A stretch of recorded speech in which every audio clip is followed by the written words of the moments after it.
You're listening to the Youth for Life podcast with Michelle Bound, Director of Why for Life at Lutherans for Life, where we prepare youth to be gospel-motivated voices for life. Be sure to stick around after today's live recording of our Chats for Life program to find out how you can be live too on our next Youth for Life podcast. My first attempt is going to be to share a webinar that's already been pre-recorded with you. It takes about 23 minutes or so to go through. So what I'm planning on doing is sharing my screen and letting you listen to that recorded webinar. That will give you the basics about embryo adoption. But I'd like to take a deeper dive when we're done watching the basics of embryo adoption. And it's my voice that you're going to hear. It's just a webinar that's been pre-recorded, so it's just easier to do that way. But when we're done there, I'd really like to take a deeper dive with you about the reasons we are involved in embryo adoption here at Lutheran Family Service and what your thoughts are surrounding it, and just have a little bit of feedback from you all. So, all right. Hello and welcome. We're so glad that you've joined us today for the Embryo Adoption webinar. We're very anxious to share with you this important information and an option that might be something that will not only help you, but also help embryos who are waiting to be adopted. So we're anxious to tell you all about it. Thank you for being here today. I'd like you to meet our team. I'm Kim Laube. I work out of our Urbandale, Iowa office. I'm pictured in the upper right-hand corner. Below me is Carrie Smith. Carrie works out of our Bettendorf office and also works in Illinois. Going clockwise, you'll see Tiffany Bergman pictured at the bottom. Tiffany works out of our Urbandale office.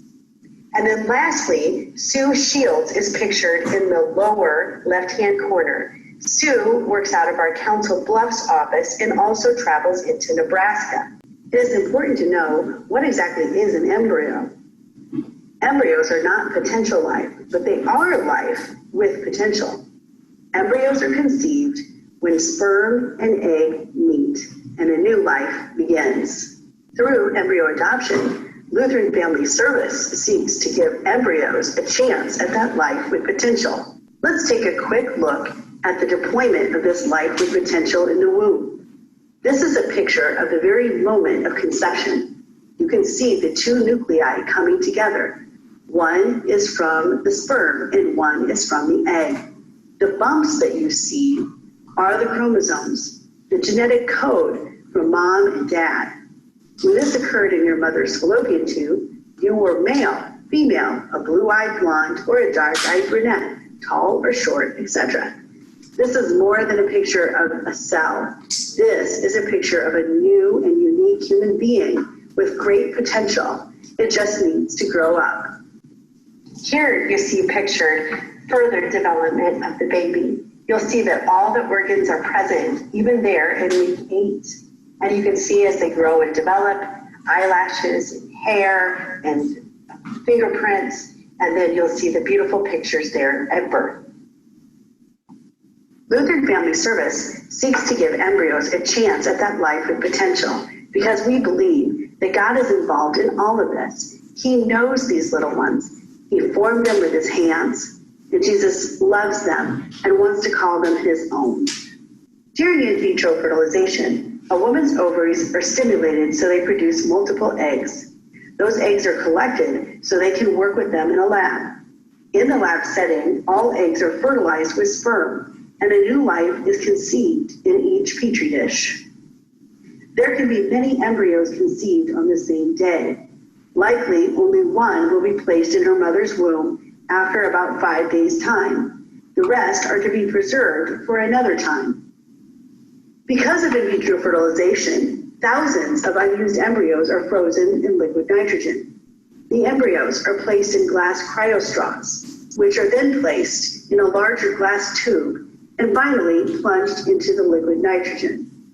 When couples using in vitro fertilization feel that they have completed their families, sometimes they have embryos that are still waiting in cryopreservation banks. Lutheran Family Service wants these embryos to have a chance at their life of potential Lutheran Family Service has no desire to promote in vitro fertilization and does not want to be seen as a means to provide embryos for adoption. But Lutheran Family Service does not judge anyone who has used in vitro fertilization. We simply want to save the babies. Parents of the unused embryos are faced with these choices. 1, they could keep them frozen indefinitely. 2, they could allow them to thaw and die. 3, they could surrender them for scientific research. Or 4, they could donate them to a couple for family building. Please understand, these embryos are not created specifically for adoption, and Lutheran Family Service does not encourage this. However, there are thousands of little boy and little girl embryos who are waiting for their turn at a chance at birth and to live their life of potential. There are over 612,000 embryos frozen in storage in the United States. Research studies show that about 6% of those belong to people who would consider donating them to another family. Adoption agencies work to match donors with adopters. Over 3,500 children have been born through embryo adoption. So how are embryos donated? There really are 3 ways. One way would be privately, and that would be the couple that conceived the embryos are seeking privately a couple who would adopt the embryos. And I have seen that done even through Craigslist and other social media. Secondly, fertility clinics have donation programs as well. And what they would do, if there was a sibling set of embryos that were being donated, they would split up those set of embryos and give 1 embryo to each couple on their waiting list.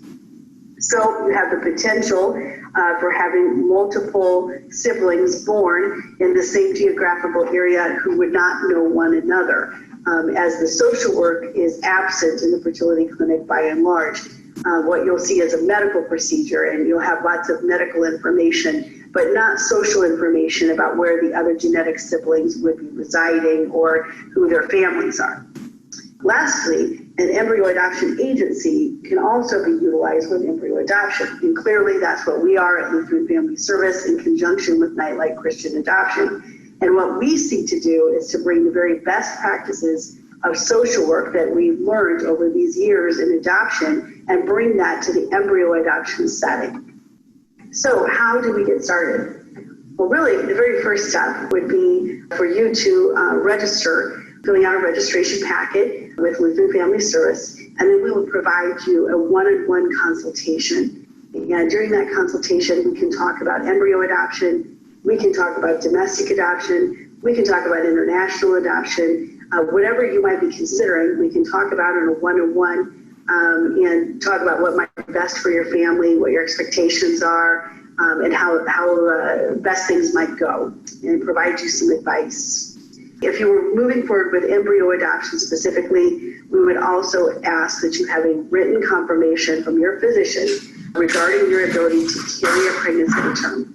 And so for many, they would wonder right now if they have any infertility in their background, is this appropriate? What I would tell you is that you need to have a womb that is healthy and capable of carrying a child. Your cycle does not necessarily have to be healthy. There could be some hiccups in that area, but it will be ultimately up to your physician to let you know whether or not they believe that you could carry a pregnancy to term. Once we get through those 2 items, then the next step we would do is to apply with Nightlight Snowflake Embryo Adoption Program to let them know that you've begun working with Lutheran Family Service towards the end of being matched with an embryo sibling set. So what does the embryo adoption process look like? In the beginning, what we're going to do together here at Lutheran Family Service, one of our adoption caseworkers will be assigned to your case, and they are going to complete a home study, just as if you were working with a traditional adoption, like a domestic adoption or an international adoption. A home study is going to provide information about your family, so we will be providing education as well as vetting your family during that home study process to make sure that you're a safe and appropriate family. You will also need to choose a fertility doctor or clinic There are 2 in Iowa that work in conjunction with our partner, Christian Life Adoption. And so you would need to choose the Iowa City location, or there is a West Des Moines location as well, but you'll be making that choice. And then we will be assisting you in creating a family profile book. These books are oftentimes used with different providers like Shutterfly.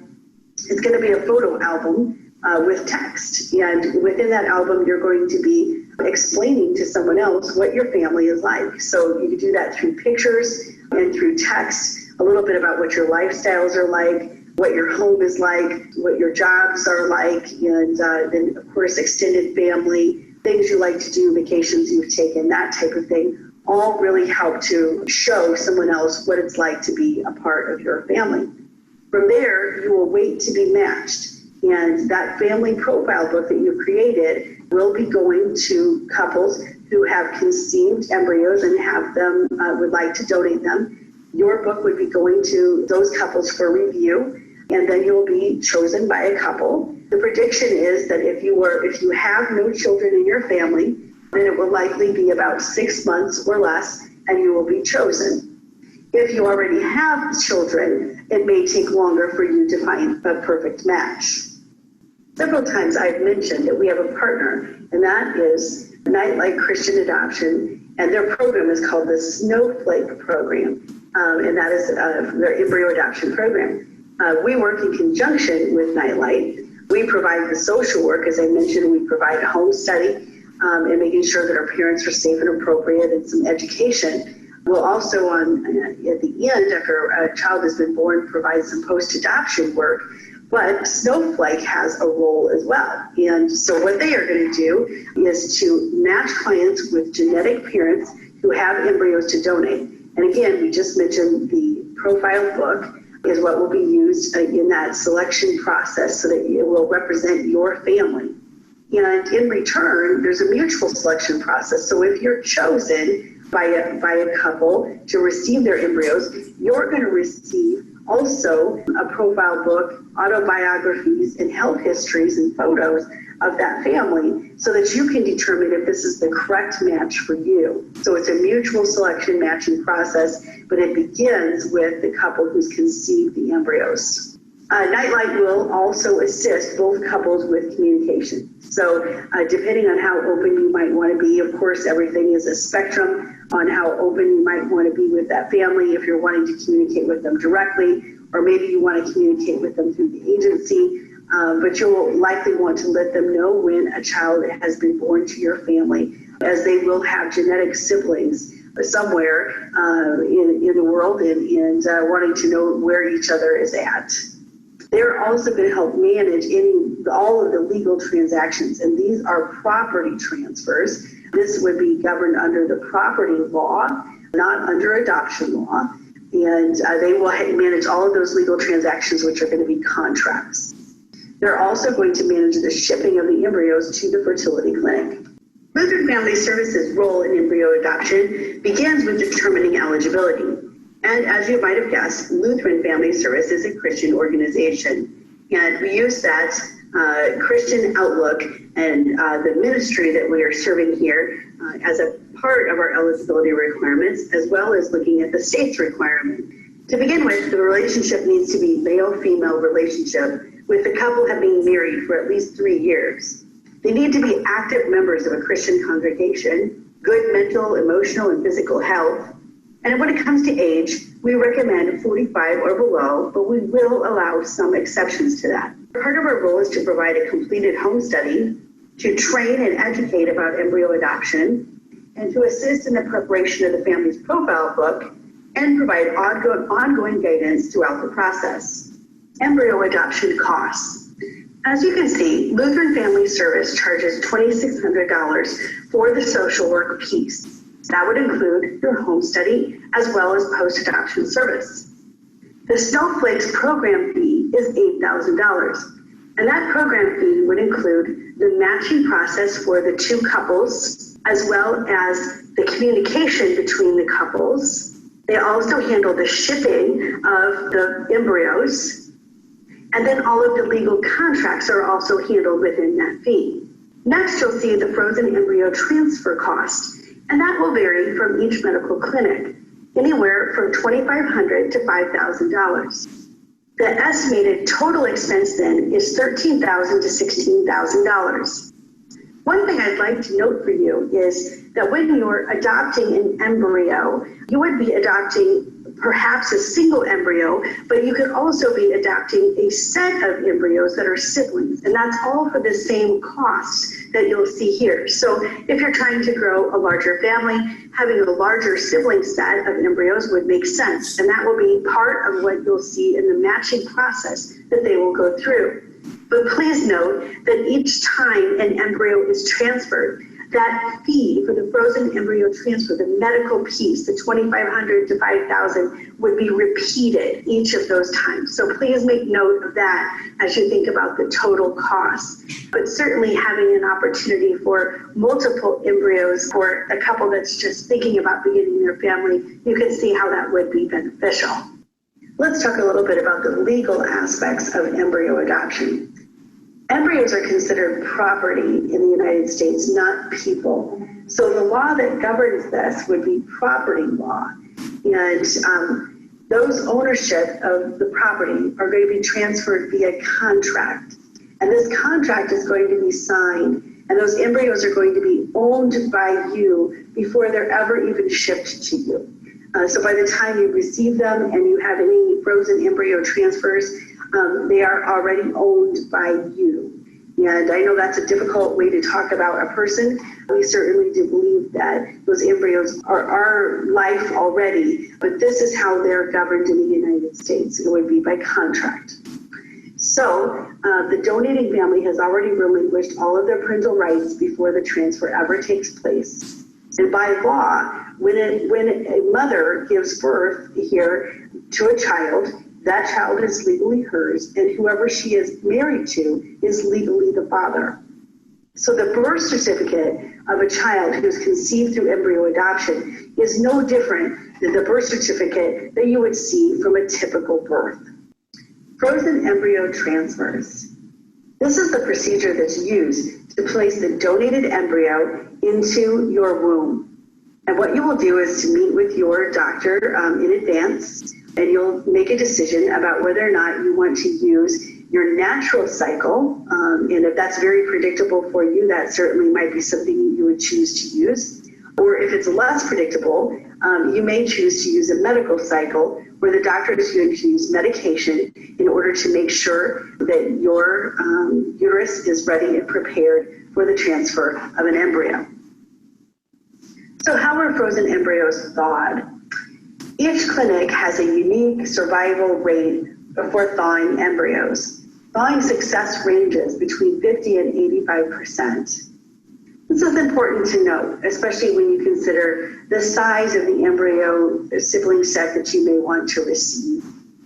Unfortunately, some of those embryos that are frozen likely did not actually survive that freezing process. But it is not known until they are thawed that they are already deceased. And so it's important, again, to recognize these statistics and note that sometimes when we're choosing a sibling size set, we need to keep this in mind. On the left, you'll see the world's first embryo baby.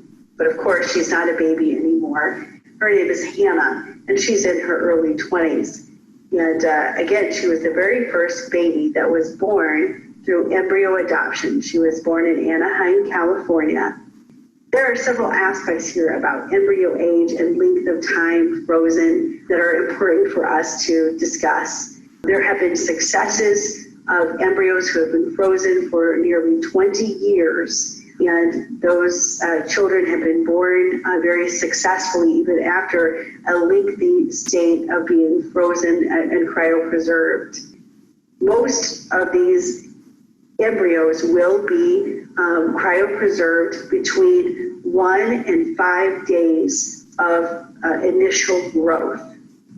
After a frozen embryo transfer has taken place, it is typically known whether or not pregnancy has occurred, which means that that embryo has implanted, and that will usually be within 2 weeks' time. Each embryo has a 35% chance of implanting after the frozen embryo transfer. This is nearly exactly the same as typical unprotected sex. About 35% of the time, pregnancy will occur. If pregnancy is not achieved from the first frozen embryo transfer, a determination to do a second frozen embryo transfer can be made. Depending on how many embryos were donated, there may be remaining frozen embryos still in your possession, so others in the sibling set. If no embryos were to remain, Nightlight's Snowflake Embryo Adoption Program can rematch the couple for about $2,000 fee. So what if you have remaining embryos? Well, first, if you have not completed your family building and you wish to use the remaining embryos for future frozen embryo transfers, you may do so when the time is right for your family. If your family is complete and the embryos remain, historically, legal rights to the remaining embryos return to the donor or that conceiving family by written agreement. And that way, Nightlight will rematch those remaining embryo sibling set, and there will still be an opportunity for everyone involved who has genetically related siblings to know where everyone is at. Post-placement visits and reports. Lutheran Family Service will provide one post-adoption visit and report as is required by the Snowflake program. And rest assured, we will be here also as your child grows, as you have questions or they may have concerns, that we'll be here by your side to assist you as well. Embryos are life with potential, and Lutheran Family Service wants to see these little embryos have that life of potential through embryo adoption. Thank you for listening to our embryo adoption webinar. Okay, so hopefully you were able to have lots of information from that webinar, but I am curious, what's on your mind as you've learned a little bit more about embryo adoption? I'm going to put it out there for you to ask me some questions, and then maybe I've got some for you too. Do you know what would make someone like decide they want to give their embryo up for adoption? That's a great question. And I'll tell you, there are several things that can happen that lead to this. One would be that there is a divorce. And so the couple who created or conceived those embryos are no longer living as a family unit. There were leftover embryos that were cryopreserved, and now they don't know what to do. And they likely are feeling that they don't want to destroy them. And so they're not sure what to do next. That would be one example. What might be a more, a just as likely scenario would be that the family was successful in having several pregnancies and births, and they feel like they have enough children. And they no longer want to grow their family any further, or don't feel that they can afford any more children, would be one of the possibilities. And certainly there could be other concerns as well. Sometimes what can happen during pregnancy for a woman or birth might be the loss of her ability to carry any more children. So if she loses her uterus, whether it's been a hysterectomy or maybe it was during birth of another child, there was damage and she can no longer carry children, that also might be a concern for the family. Really what it comes down to is that we can't predict the future. We just simply don't know what's going to happen in regards to our feelings in the future, but those embryos have already been conceived and they're cryopreserved and they're sort of sitting there waiting for our life events to unfold. And since we can't predict exactly how that's going to go, it puts us in a bit of a predicament for those very, very early lives. So great question. What kind of information do the genetic parents have to give to like your organization or whatever for the adoption to go through safely and stuff? Yeah, another great question. There are actually lots of testing that goes on during in vitro fertilization. And the webinar doesn't go into a lot of detail about that. But what I can share with you is that genetic testing is done on the majority of those embryos. So they are detecting things like whether or not they have Down syndrome or any markers for Down syndrome, or And of course, they're also going to come with a host of information about the genetics that are involved in the mother and the father that are of those embryos. And so whatever genetics might be in their past, in their family unit, I should say, whether or not they have a predisposition for breast cancer or those kinds of things. So there's a whole bunch of social and medical history that is recorded and given. And then there's actual genetic screening that happens on those embryos as well. So that brings us to another quandary, right? So I want to just fill you in on a little bit more information about this, because I imagine you've heard about in vitro fertilization, and I realize that's not what our topic is today, but in vitro fertilization is what leads to embryo adoption, because there would be no leftover embryos if it weren't for the fact that there was in vitro fertilization. And so what I want you to know is that during that genetic and that screening process on embryos, they are graded. There's a grading system, very simple numbered system. And depending on what an embryo looks like from day 0 through day 5, they're going to look at them and they're going to decide whether or not they're a 1, a 2, a 3, or a 4.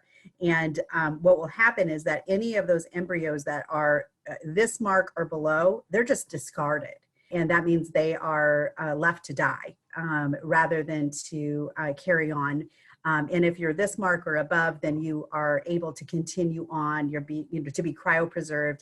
The very best looking embryo would be the one that would be transferred into the woman during that fresh cycle, meaning when they're conceived, one of them will be chosen in order to be implanted in that mother, and the rest would be cryopreserved. So I just want to give you that as a background on in vitro fertilization, so you understand a little bit more about what that screening is like and what that process is like. Good question. What else were you thinking about as you listened to that? I was kind of wondering, is there like an agency that advocates for like the embryos that are like below the like that standard line? Well, yeah, not in terms of an awareness, I guess, I have on any sort of a federal level. Each one of the laws that govern this they're not considered people. So this isn't going to be a situation where, our human rights are going to be able to be something that we can then, I guess, stop the industry from doing this. Now, absolutely, there are advocates for the unborn. Lutheran Family Service is one of them. One of my jobs is to advocate for the unborn and to advocate for life at the State House. So I'm a lobbyist there. And I think more work should probably be done in this area.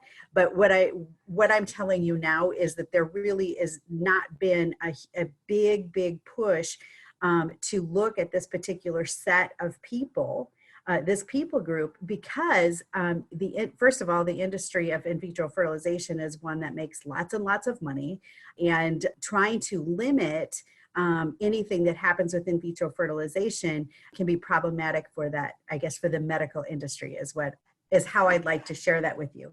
But I also want you to know that I do not judge couples who have used in vitro fertilization. Many have. And I would like to help educate them about the process, because many couples who use in vitro fertilization have no idea that there are life issues that are going to kind of go throughout the process. One of them being, first of all, what do we think about, human beings that are cryopreserved? Is that what God's intent was for life?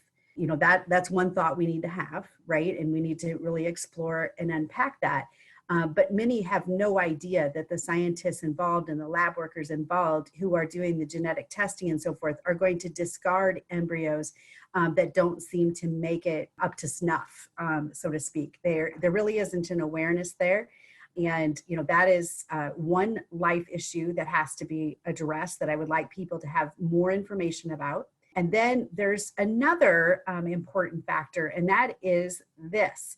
Those embryos are only growing to, say, day 5 when they're cryopreserved. So when the scientists are looking at that, they have no idea if that embryo might be one that would split and would actually be two human beings, twins, right? They don't know that until that pregnancy occurs. And so one thing that can happen is that when a person does embryo adoption, like a transfer like this, they may receive multiple, a pregnancy that's multiple, which they didn't anticipate. Okay, and I'm going to give you a real life example. See those little triplets right there? I think they're probably about 6 or maybe 7 years old. And that couple is very, very public about their triplets. So I would never share information that they haven't shared themselves publicly and on social media. But what occurred here in that embryo adoption is 2 embryos were transferred because the mother was very willing to carry twins, said if they both implant and there's a twin pregnancy, that's fine. Well, what occurred is one of those embryos split, making a twin pregnancy, but that second embryo that was transferred in also implanted, and it created a triplet pregnancy. Now, the reason I tell you this is the next life issue that's going to come up is a physician who says, a triplet pregnancy is kind of dangerous. So maybe we should selectively reduce that pregnancy in order to make sure that the other children are more likely to survive. So what is another word for selectively reducing a pregnancy? What do I mean by that? Aborting certain children of the pregnancy. Yeah, that's exactly right. So they're choosing someone to die, and then they're carrying on with the rest of the pregnancy. That is oftentimes a couple who goes through this has no idea that they might be facing such a thing. And so there is another life consideration. So yeah, excellent question. And that was a long-winded answer. What other life considerations can you guys come up with? I mean, we can see there were a number of issues, right, that should have been raised in the video. What else did you notice? I think that the most disturbing part for me was the property aspect and the understanding that we see. I just saw a lot of nods on the screen when I said that, but not seeing human life as human life, even when it's that small and early, kind of shows the root of the problem with a lot of the life issues that we face today. And seeing where that comes from, where we don't even consider it as human life, but we see it as property and something to be traded and with monetary value attached. Boy, you couldn't have hit that more spot on, Jesse. I couldn't agree with you more. That is absolutely the crux of the issue of not, and it's very hard for me to even go through that webinar. As you heard me on there saying, man, it is difficult to talk about a person in this way. But the other part is that I need people to understand the process, right? Because a lot of people are going to look at that and they're going to say embryo adoption means that I have to go through an adoption process through the court, doing an actual adoption. With the truth that actually exists is it's a property transfer, which makes it, well, easier. Okay, so we're not going through that court process, but also incredibly sad because I don't know if you caught the part of the webinar where it says like the different ways that an embryo can be adopted, or that it can be, exchanged, might be the word. That can even be done privately, where there's no social work involved. So our piece here at Lutheran Family Service is to make it more like an actual adoption, because this is in fact an adoption in the sense that this child is going to be raised by parents who are not genetically, involved with them, and they do have actual siblings that are elsewhere in the world. So it seems like the most appropriate thing would be, with best practice, that we involve the social work that we've learned over the years about how do we help kids who are in an adopted situation understand that they have a genetic family and they have genetic siblings, and they also have an adopted family, and what does all that mean and how do we navigate it? So when we're, looking outside, and doing like these, I can't remember now in the webinar if I actually said this, but when there's private people just making connections, there's actually an example here in Iowa of people that found each other on Craigslist in order to donate their embryos to them. Which means that there's absolutely no social work that was going on. And the social work that, is provided typically in adoption is making sure that the family is safe and appropriate.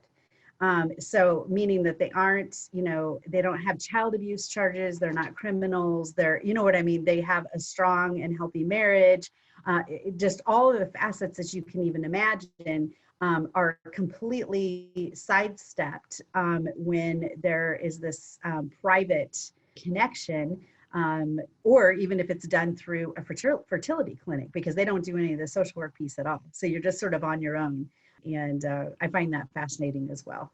So we actually like to oftentimes call this embryo rescue rather than embryo adoption, because that really is our entire point as to why we're involved in this. We are, as an agency, even in domestic adoption, our purpose in having an adoption license has absolutely nothing to do with trying to find babies for parents who want, for couples who want to be parents.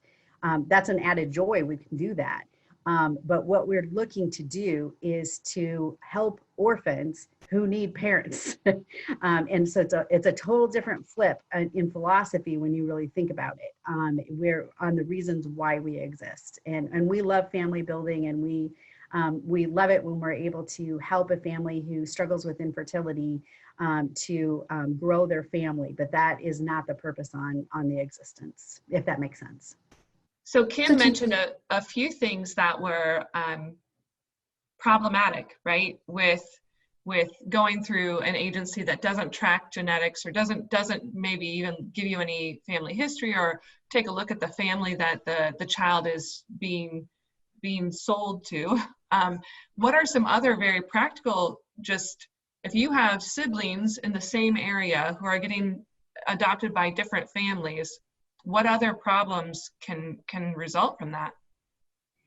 That's a great question too. I'm gonna couple of things I want to say. One, the property law does recognize the specialness of this situation and does not allow for any money to change hands between the people who want to donate the embryos and the people who want to receive them. So only the dollars that are actually going, that are working here are with the agency involvement. So for the social work and the medical, the attorneys with the contracts, and the special FedEx shipping, I'm so glad that my agency doesn't have to do that piece. I'm sure I could figure it out, but how do you get the cryopreserved? I'm so glad that's the piece that is handled by someone else, because I'm thinking there's got to be challenges with that. But anyway, I want to make sure that you understood that there really is not, it's not as selling. Okay, so that is just a special little facet of the property law. And in regards to, you ask, tell me the rest of the question again, Michelle. You asked something else too. What are some of the? Yeah, I was just opening up for discussion. What other things can everyone think of? What other practical concerns? If you have siblings out there with different families who don't know each other, what other practical issues come up there? So maybe if they're in the same area, if they go to school or something and find out outside of the home, I feel like that would be really awkward and maybe confusing for the kids. Mm-hmm. Yeah, absolutely. I would totally agree with you, Kayla. And I think that's one of the concerns I have when it comes to the fertility clinics that have embryos. And I don't know if you remember in the webinar, if there's a sibling set and it's at a fertility clinic, they will give one sibling to couple A, another sibling to couple B, and couple C, couple D, but they all live in the same general vicinity because they're all coming to that particular fertility clinic, which is, just, a geographical area. So I've often felt there's big possibility of siblings running into each other and not knowing that they're siblings, number one, or finding out in a weird way because they're like, we so look like each other, and just it being quite problematic on the social spectrum. So do you find that most couples who adopt embryos, are they usually couples who struggle with fertility, or do some people just choose even though they have biological children? That's a great question. My experience has been that people who have biological children have been more likely to want to to do this, and they do it in the matter of embryo rescue. I have lots of interest from people who, in learning more about couples who are infertile. But quite frankly, I feel like those infertile couples are more often choosing domestic adoption. So for children who are already born, over this option of embryo adoption. And I believe that that there's probably a few reasons for that. But one of them might be the statistics surrounding it. Do you remember the part of the webinar where we talked about that, some of those embryos are actually deceased when they, you thaw them out. So maybe you get a sibling set, donated to you of 3 embryos. And so one of them is thawed and then you find out they're deceased. And so then you thaw another one. And then do you remember what the percentage of chances of pregnancy? It was 35%. Same as sex that's not protected. So if, just in regular marriage, 35% of the time, that there's intercourse, that there could be a child in a pregnancy. Same thing with the transfer of that embryo. If that embryo doesn't happen to implant in that uterus, then that life is no longer. And so there won't be a pregnancy and birth. And I think that's probably most often the reason why. And then of course, with some infertility, there may be an absence of a womb for the woman, or just some inhospitable, no possibility of carrying a child. And so there's that type of infertility as well. And obviously this wouldn't be an appropriate choice for a couple in that situation. But I see most often couples that are really interested in rescue, and they would really love to grow their family, but they've already been through the process and have children already. What's the price difference between domestic adoption and embryonic adoption? Yeah, so embryo adoption is a little bit less. You saw on the screen there, I think it was anywhere from $13,000 to $16,000. And a domestic infant adoption with Lutheran Family Service is around $22,000 to $25,000. And that depends upon your income of your family. So we do a sliding scale. And then there are some fees that might be outside of that realm, just depending on the termination of parental rights, which is a court process that sometimes can be more expensive than what we anticipate. So there are possibilities of it going higher than that. But most often we're staying around the $25,000 range for couples who are working at with Lutheran Family Service. Do you know what the average success rate is for embryonic adoption, actually coming to full term? Yeah, so that's going to be just 35% of the time, that there's going to be pregnancy. And as far as going to full term, I don't think I have a statistic on that to tell you. I don't believe that it is any different than a typical pregnancy at that point. So I know that seems incredible, but once that pregnancy takes place, there really is very, very little difference than carrying a baby that you would have conceived yourself. But I don't have a statistic for you on that. What about even including the, so for the couple who's investing in this process, right? They're investing the freezing percentage being 50 to 85%, as well as the 35%. Do you know what, together, those two success? Yeah, that's really hard to say because each one of those has its own statistical value. It doesn't, I guess here, let me answer the question this way, because I don't have a specific value for you. And I know that's what you're driving at. But what I would tell you is that if a family, if there was a couple that was just starting out, they knew that they wanted to grow their family in this way, and they wanted to maybe felt like 3 children might be, what they were seeking as their total family unit. I would tell them you need to look at an embryo set that is larger than 3 because of the statistics that are involved in this. And it is absolute guesswork. And again, we can't completely predict what's going to happen because each one of these embryos has its own set of statistics. Does that make sense? It's like an individual thing. It isn't going to be just because you have because I tell you to get 9 that you're going to net out 3 live births. It won't work that way because it could be that each of those 9 embryos, when they're transferred, each one of them could result in a pregnancy and live birth. It's just an unknown factor. So it really is hard to say exactly how that might work. And I would tell you that if the embryos that are received by a family are newer, the freezing techniques that have been used have been improved over the years. So if it's an older embryo, there may be more chance that that embryo is actually deceased. And when they're thawed, you'll see that they are actually deceased. It's not the thawing process that creates their death. It is the freezing process. You just don't know it until you've thawed and you see that they are actually deceased.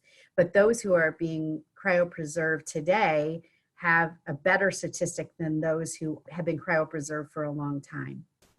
Could I just jump in with something? The Hannah that you mentioned, she and her parents are LCMS Lutherans, and they spoke at the Lutherans for Life conference out in San Francisco last year. So if you're interested in her story, that video is on our YouTube channel. You can just search it out, Hannah Strage and her family. And then I don't know if you want to share names, but the pastor in West Des Moines that has 4, is that common that because they weren't 4 all at the same time, they spaced them out? Is that common to have a string like that, or is it typically just one and done with embryo adoptions? So were you referring to the triplets? No, Pastor Tim out in West Des Moines. Yeah, Pastor Tim, and he's been very public that these are his children here. Okay. And the children are, I don't know, 6 or 7 now. That was a triplet pregnancy, Scott. And that is less common, to be honest with you. The majority of doctors that are going to be involved in the transfer of embryos now will say 1 at a time. And that's what they will do. They won't do the 2 like Joni had done and Luke had done. Yeah, it's fine to use their names simply because they have put that out publicly. They've been on Channel 13 News several times, and they're very open about their embryo adoption experience. Otherwise, I wouldn't share names. But yeah, I absolutely, we have folks that also would like to space out their children and maybe not have 3 at once. And that's certainly fine to do if a couple, were to, want to grow their family through embryo adoption. They absolutely could do, a frozen embryo transfer today. They go through the childbirth, the pregnancy process and so forth, and maybe they want to wait a year and become pregnant again. They can absolutely do that. And as the webinar said, that if they have remaining embryos and they're no longer able to have more children, those will go back to the conceiving couple to be put back into the pool to be rematched, and then we'll work on that social work again and find an additional couple that might receive whatever remaining embryos that are there. We just are wanting to advocate for all of those embryos to have a chance at that life with potential. So I have a question maybe more about adoption in general, not just embryo adoption, but I noticed that you said that a couple would have to be like a married couple for at least 3 years. What would be like a Christian perspective on like, should only married couples adopt? Like, should individuals be able to adopt? Yeah, I think that there could be lots of perspectives about that. And I'll tell you just about why our agency made the decision that we did. And that is we in the past have had individual women are those that we were allowing individual single women to adopt. And we had seen some problems and concerns. And so when I first came here 6 years ago, there was an international adoption. It was the last single woman that we allowed to go through the process. And she was dissolving a international adoption with a little girl because she was just overwhelmed with the needs of the child. And she was a single person who needed to stay employed. And this is one of my biggest concerns is especially, there are lots of concerns with families, and I'm not saying that there aren't some really strong individual people that would probably be able to handle this. But we are looking and seeking for the best for the orphan that comes through our doors, whether they be an embryo or an older child, through international adoption, or a newborn.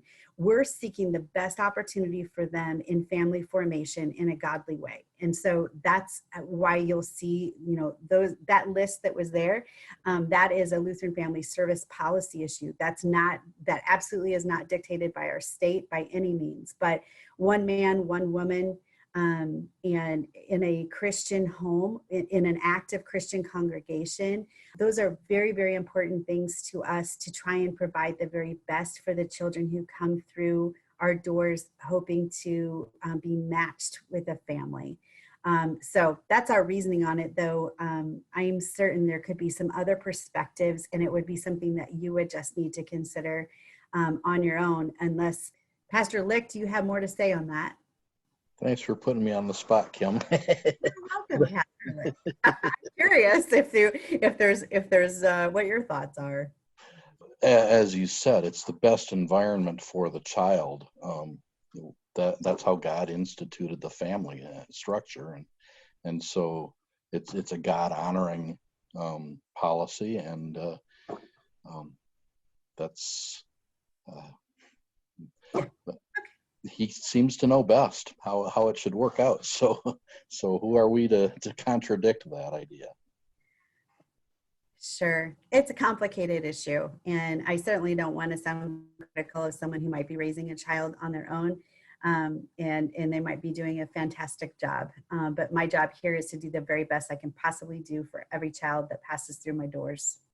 I'm just really curious about the embryo being treated as property.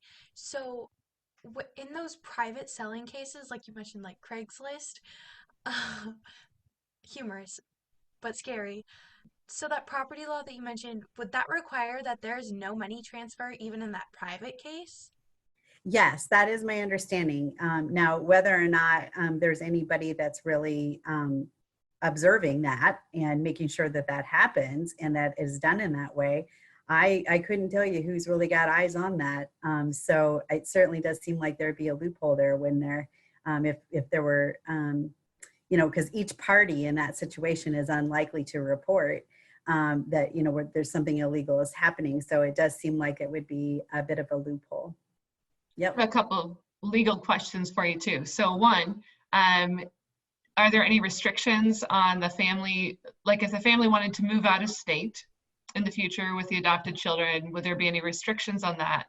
Sure. No, there are no restrictions on moving. Now, each one of the couples involved might have had an agreement, and this is a gentleman's agreement, about what their future might look like in terms of having some interaction with one another. And that might be something where they do Zoom meetings like this, or maybe they even plan when the kids are however old that we're going to get together, or it might be that we're just going to make sure that the agency always knows where we live. So when the kids are old enough and they want the information about their siblings, that we can give it to them. There can be, it's a huge spectrum, and everybody gets to sort of design their own communication about what works best for their family. But those are all considered gentlemen's agreements. So just because you live in Iowa and you think you're going to stay in Iowa forever, but then your husband the father gets transferred and now you're living in Alaska, nobody can stop you from moving, or that's not going to be a violation of anything, because those agreements are gentlemen's agreements. They are not, no court is going to, there's no adoption to undo. Do you see what I'm saying? So it's just not even possible, because that child has been born to you, and that child has a birth certificate and belongs with you, and it's tied to your family because you've bore them. And that birth certificate is no different, and that familial relationship, does that make sense, is no different in the eyes of the law than any other family. Yeah, and I guess that was the follow-up was just, would there ever be an instance where the embryo that was adopted would eventually meet the parents that were the biological parents rather than the carrying parents? And so, obviously if it was in state, there would be much more of an option for that. But yeah, Yeah. Oh, I think there's lots of opportunity for that. And for some of the parents who were the conceiving parents, they may require that, that is a part of an agreement that the other couple is willing to meet. So there's some of those negotiations are happening during the match meeting. So we're going to know about the receiving couple and what is their feeling about it. And then we're going to know about the couple who's donating, what's their feeling, and trying to match up the couples that feel similarly about what that communication might look like or what's comfortable for everybody and what's the same philosophy, that type of thing. So yeah, that's the piece of social work that really is nowhere to be found in these other ways. So this is very similar to how we handle domestic infant adoption. There's lots of openness in adoption now where people are able to know their genetic family, their first family, as well as their adopted family. It is, that stigmatism that might surround adoption. Really, we've in the past 2 to 3 decades have really gone away for many. Now that's not for everybody because there are all sorts of situations that will result in a child maybe even being removed from a situation because there was abuse or neglect, and they may not have recollection really of their genetic family or should not have ties with them. So there are those situations as well. So many of you are going to be, you're right at or on the cusp of childbearing years. And I think you're going to be very, very likely to run into couples who are or will be experiencing infertility. And I'm wondering, first of all, have you thought about in vitro fertilization before? And what would you tell them about that? And have you, now that you've been introduced to this idea of embryo adoption, what would you tell them about that? I mean, is this something that you think should be considered? I had never heard of this before. Like, this is a totally new concept for me. So, like, I kind of feel like if the family felt like it was the right thing for them to do, I would recommend it because it, like, is giving that child a chance. I would just hope that they would do it, like, the right way through, like, your organization or something like that. So about a month ago now, we had a presentation on IVF, and a number of the students that were on here tonight were at the IVF presentation as well. We had some really great discussion, right, about whether that was a good choice or a not so great choice. This definitely seems to give us an option to, like you mentioned at the beginning, IVF, many couples that go through that don't realize what's going on behind the scenes. They don't realize. And when they do realize, a lot of times there's a lot of guilt. But this does give a life-saving opportunity because we have thousands of babies that are frozen right now, right? Yeah, I think that presentation, when we recorded it, the statistics said 612,000, and that was a census that was done years before that. The estimation now is over 1 million in the United States. So there are quite a few. I mean, this is, when you really think about it, there is a huge tribe of people who have never heard Jesus' name, no opportunity for baptism, and no opportunity for life as God had intended life to be, outside of a cryopreservation tank. And so it is hugely problematic for that group of people. And that group of people have no voice. And so that is our hope. There are some that will criticize the idea of embryo adoption simply because it gives this kind of a deep issue. So take a little dive with me for a minute. And I know you guys we're past time, so I'll try and be quiet here.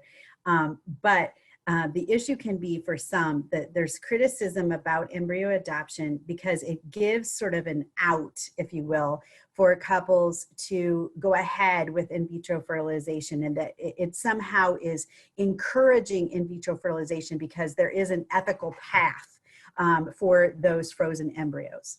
And I'm wondering, do you have any thoughts about that? Do you think embryo adoption might be encouraging people to use in vitro fertilization? Before for today, I definitely thought that people could charge money for the transfer of the embryos.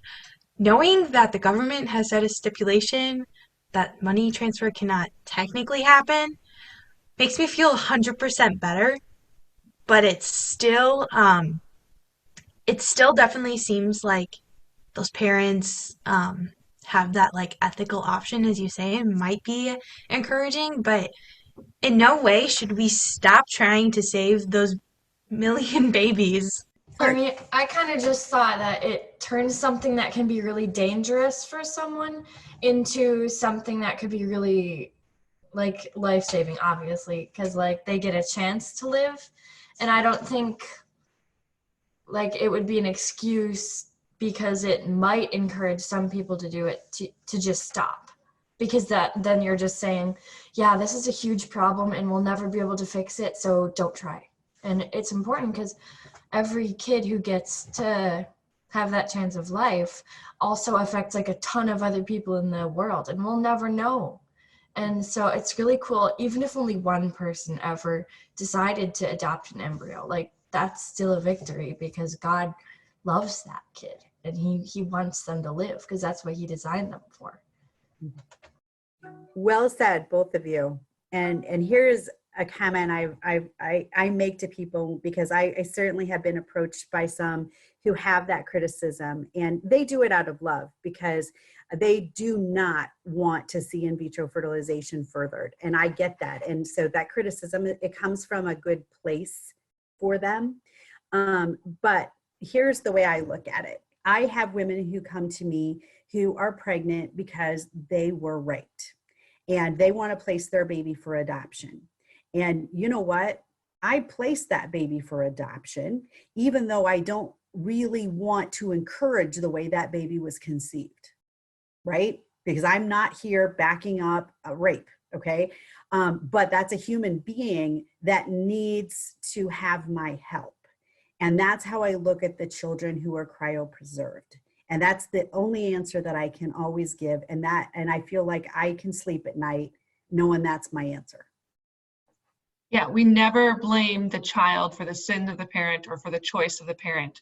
The child is always a gift, right? And so we never want that child to die. It was a great answer. I've thought about it a lot, quite Yeah. frankly.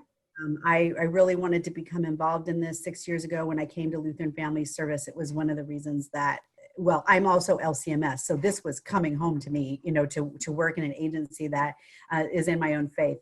But it was an area that I really wanted to try and do some good, and wanted to bring my skill set in adoption to see what could be done. So yeah, you guys have been really great. You have excellent questions. What a great group. I was just gonna comment on like the framing of, I think like solving a problem starts with the framing of the embryo as a human, rather than framing them even legally as a product or as property.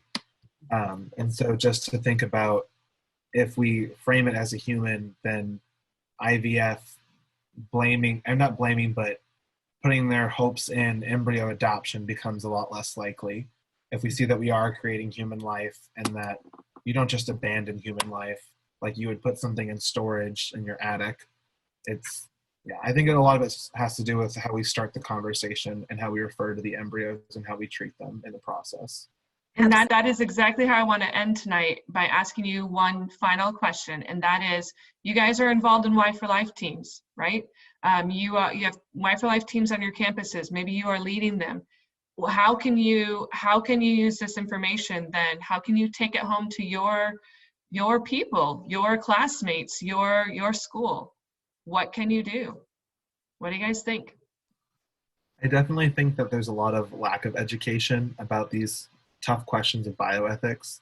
I know that I did not know nearly enough about IVF, and I definitely did not know enough about embryo adoption. These two topics definitely go hand in hand.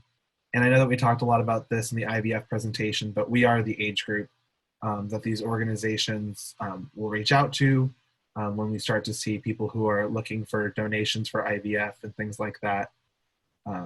And so it is important for us to educate definitely on these topics, because I think that once people see that we're talking about human life and not just property, eyes will be opened and it'll be a much more dignified conversation. Yeah, you're absolutely right. You are the target age group. You are the people that, you young females are the ones that will be encouraged to give your eggs for harvesting, and you will get payment for it, right? This is very applicable to you. All right, well, think about ways you can educate. If you need more resources, is it okay if I send them your email, Kim? Absolutely, yes. Okay. And our site is lutheranfamilyservice.org. And the webinar is that you watched, it's out there on our website. And I'm sure that, I think you said there was a recording maybe that was going on too, I don't know. But yeah, absolutely, send in my email. Sounds great. I will do that. Well, thanks for coming tonight, guys. And I hope to see you in a couple of weeks. Our next topic, let me look it up real quick because I have forgotten already, is on surrogacy. And the professor who led our discussion on IVF will be coming back to talk to us about surrogacy. So hopefully you guys will come. Great questions. Thanks again for coming tonight. We'll see you later. Thanks for joining us for today's life topic. Check out yforlife.org or email Michelle at yforlife.org to find out how and when you can go live with us at our next Chats for Life session. Or join us next time right here at Y for Life Podcasts, where youth learn how to be gospel-motivated voices for life.